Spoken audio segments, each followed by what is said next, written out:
Well, the end of a challenging week. We've had what we are calling the cranky cold in our house. So lots of coughing, lots of paracetamol, and lots of crankiness. But coming out the other end, despite all this, it's been a really productive week for Bree Gorman Consulting. We've kicked off a number of new projects, which are really exciting. I've interviewed for a project officer to support with those projects. Again, really exciting. And we've done what I feel is some really meaningful, impactful work with some of our clients. There are some challenging projects that we have on at the moment, and that's the way I like it the most.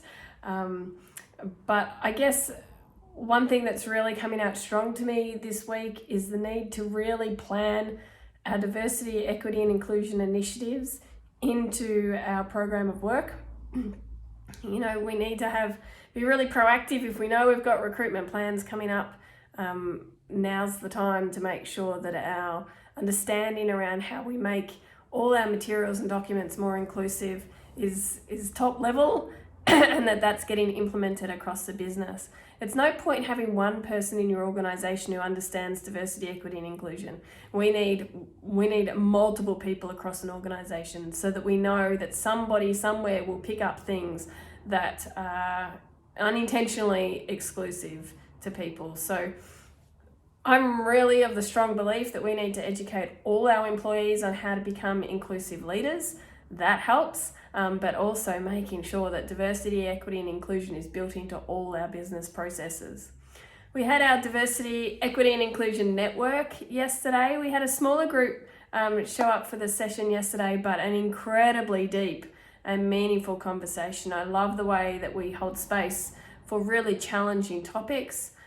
We talked about misdirected good intentions, people who really do want to create change in the diversity, equity, and inclusion space, or perhaps maybe not as enthusiastically, but believe that they're good people and they're doing things that are inclusive, and how we actually politely, patiently show them that there are things that they are doing that are excluding people, and how we can build that awareness and understanding and really create the inclusion that everybody thinks that already exists.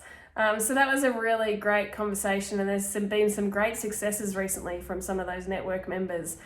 So if you're working in the diversity, equity, and inclusion field, or you've got responsibility for an inclusion plan, you're on an advisory committee, I'd really encourage you to check it out and see whether the network is for you, and we would love to have your valuable contribution to it. I'm going to sign out from there because it's time to head off to the first cricket game for the weekend. We now have 3 members of the household playing cricket. So there's lots of cricket for us this weekend. I hope your weekends are fun, enjoyable, restful, whatever they need to be, and I'll catch you next week.